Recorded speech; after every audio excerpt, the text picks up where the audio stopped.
I got this yarn sometime last year, but God knows what I was going to use it for.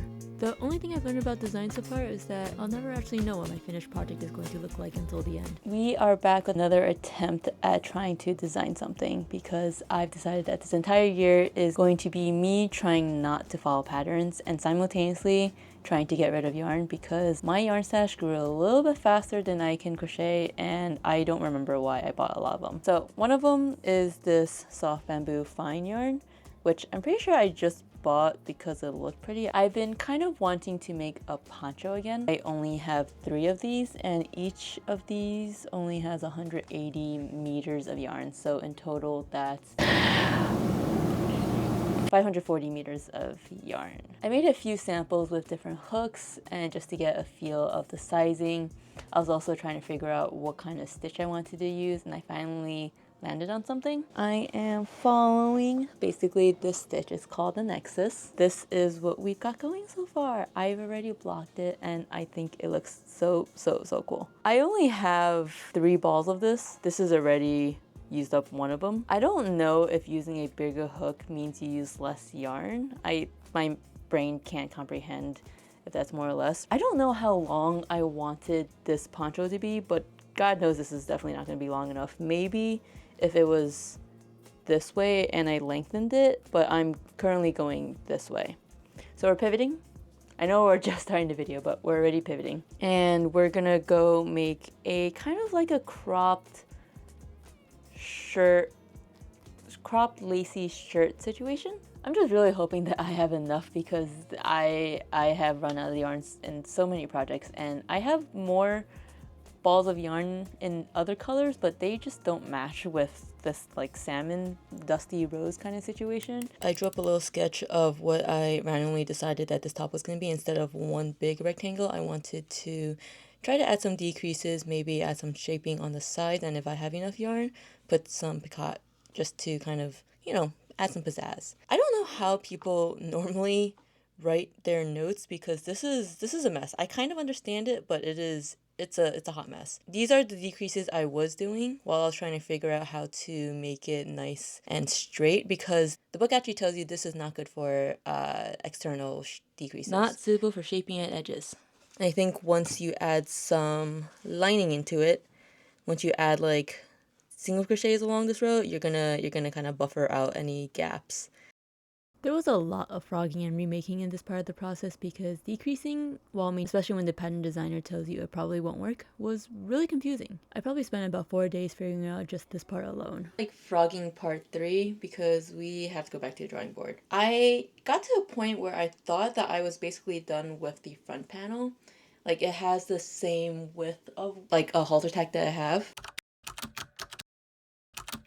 Had no idea how halter necks usually combine because I was going to combine it like this with a straps over here, but I realized that most crochet tops, they are mostly backless and I am not a fan because I like my back covered. But I have to undo this because I was kind of folding it just to make sure it was lined up on both sides and I was like, this kind of decreases faster or earlier than this one. Like the way that this thing works is that there are 5 chains on this side and when I begin this side of the row, but there is only a single crochet that begins on this side, which makes this a lot tighter compared to this side, which is a lot flowier. This is the state of my notebook right now because I'm trying so many different combinations of decreases. Part of me really wants to make this a simple square, but it just would not look as good as a square, nor would it be as comfortable. Wouldn't work. So we're gonna make this into the bodice that it wants to be. In one of these videos, I will swatch and measure myself before I make clothes, but this isn't one of them. Right now, this looks pretty cool. Unfortunately, it's like 2 inches too long, 2 inches too wide. If I blocked all of this and made a swatch and measured, you know, we might be farther along. We might have a finished piece already. Right now what we got is frogging part 6, 7? It took me a couple of hours before I finally landed on the actual decrease that would work for the body piece. And then it took me another couple of days to actually draw out my measurements and figure out the number of rows and stitches I would need for the pieces.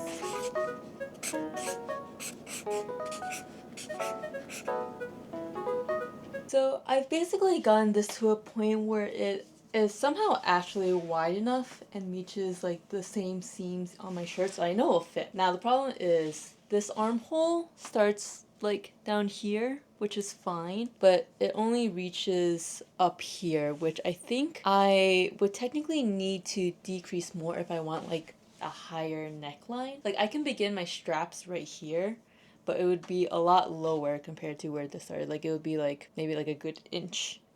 I'm also starting to realize that this might not be a halter top. I think a halter top is just a neckline where it only reaches the top and the back is actually backless. So maybe I'm just making a tank top. My biggest fear here was that I was afraid that this tank top would look weird, or at least my top would look weird if you just kept going straight. I'm hoping that when you put it together and actually wear it, it doesn't look like it's going vertical and it just kind of curves to your body. My only fear is that mine is a little bit wider compared to this one, so I don't know if it will actually form that shape. But I think that's the move here, because you look at this and it literally just goes vertical. Every crocheter's dream just came true because I finished the front panel and had this much yarn left. There were so many knots in this thing, guys. There were at least 3 knots in my yarn, and you can see them here. It's like things like this. I just randomly have a string of yarn in the middle of the panel because there was a knot. There was like 3 of them, and I was like, oh my god, it was not this bad before. Comparing this to the top, it is very, very close. I tried for like 5 hours on Saturday trying to figure out the shaping because the book told me you couldn't do it. So I was like, okay, I guess maybe I'll just make a rectangle. I think I maintained the shape pretty dang well while going up, and it pretty much matches the top. Maybe things will change a little bit when I block it, but this is actually quite perfect. I am shocked that I managed to maintain any semblance of a pattern, because I definitely can't write something like this out, but the fact that I drew something in advance before I did the strap, and we went through a lot of iterations. There were a lot of markings sideways. I don't even know. I think I can read it. I already knew the writing process for a pattern was wild and weird and very, very different for every person, but I don't think I comprehended exactly how weird and messy the process got, because that is like, what is that? I think one of the funniest things about crocheting is that you can go on and on and on and not look at what you're actually making, and then you realize like 5 rows back that you did not have the correct, you weren't on the correct path. I thought the number of decreased rows I had were 25, so I did 25, and this is like a handkerchief at this point. I know, it's so tiny. I don't think I know how to count rows, especially lace rows are so hard. I spent like half an hour trying to count my rows in the first panel so I could recreate the second panel. I am moving on to the vertical portion, and from what I counted on this, it was at least 4. No, sorry. It was at least 8 rows, which I think is right. Yeah. Yeah, I think we're at 8. We have a finished piece, like 95%. I would give this a 6 out of 10. I think it's a little too long. I do like the design though. Like it has a very nice floral design, but in my opinion, it's a little long. But this is the fit that I might pair this with. Like I'd have to wear a sports bra or a tube top underneath to make this work, just because it's way too lacy. But I did find a workaround that might make this work a little bit better. You tuck it in a little like this. I think this gives it a lot more shape. I really basically just tried to remake the lace version of the top that I'm wearing underneath, but that's okay. I do think it looks a lot better cropped, and I'm not gonna undo it because I think tucking it in does work. I am wondering if I'm wearing this in like the spring summer season, I could wear like a really light jacket. I dug out a piece that I have not worn since like high school, and wearing this really does make me feel like a high schooler. But I think the look is there. I think this entire thing could do without the little mesh cover up, but the pink does give a really nice like pop of color. And I think this is a good like spring to transition summer kind of fit. I like it. Alright, we're making this work. It just needs a little bit of help. I'm still making my way to designing something that I really, really actually like. This is not it yet, but we're getting there. I just want to say the fact that I learned how to decrease a mesh stitch that took me like 5 hours. I know when you're designing clothes, it probably takes longer than that to actually design things, but we got there. Alright, peace. I forgot to mention, in case you were wondering, I had more than enough yarn. I was thinking about adding a picot. I was thinking about adding a picot edging to the bottom, but I thought it looked kind of dumb and floral, and I'm like, that's not the vibe that I wanted, even though it's kind of a flory mesh.